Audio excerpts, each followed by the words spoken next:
Imagine going on like a quick trip to space, a little test run to the ISS, and ending up having to stay for almost 9 months. Yeah. That's what happened to a couple of NASA astronauts, Butch Wilmore and Suni Williams. Right. You might remember hearing about their launch back in June 2024. Uh-huh. They were on Boeing's Starliner as part of NASA's Commercial Crew Program, which is, NASA working with private companies to get people into space. Exactly. But their mission to, test out the Starliner didn't quite go as planned. So today, let's dive into what happened and why it matters. Yeah, for sure. So the original plan was for them to just have a short stay after launch. Right. But the Starliner, it ran into some technical problems. There was a helium leak before it even left the ground, and then a bunch more issues once it was actually in space. Oh. So it wasn't safe to bring them back right away. Yeah. And that turned their short little mission into a way longer one. And for those of you following current events, especially for UPSC, this is a great example of just how unpredictable space exploration can be. Absolutely. So they were supposed to be back in less than a week. Yeah, just a quick turnaround. But because of all the Starliner's problems, Wilmore and Williams were stuck up there with no idea when they were coming home. Right. And NASA didn't really have another way to get them back until February 2025. It's a good thing that the ISS can handle more people, Yeah.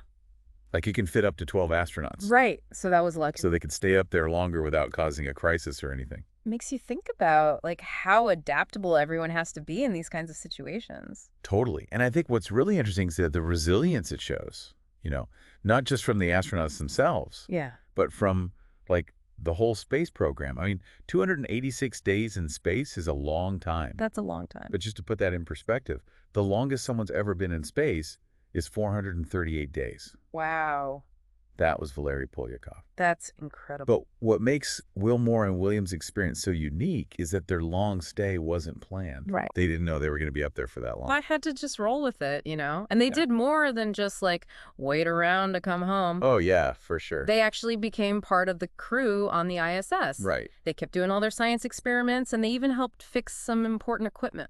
Yeah, and Suni Williams, she actually set a new record for the most time spent spacewalking by a female astronaut. Wow. 62 hours across 9 spacewalks. That's wild. And she even became the commander of the station for a few months. That's pretty impressive, especially considering they weren't even supposed to be there that long. Right. It's a testament to their skill and adaptability. And their extended stay ended up being a good thing for, the future of space travel. Oh, absolutely. Because NASA got a lot of data about how the human body deals with being in space for a really long time.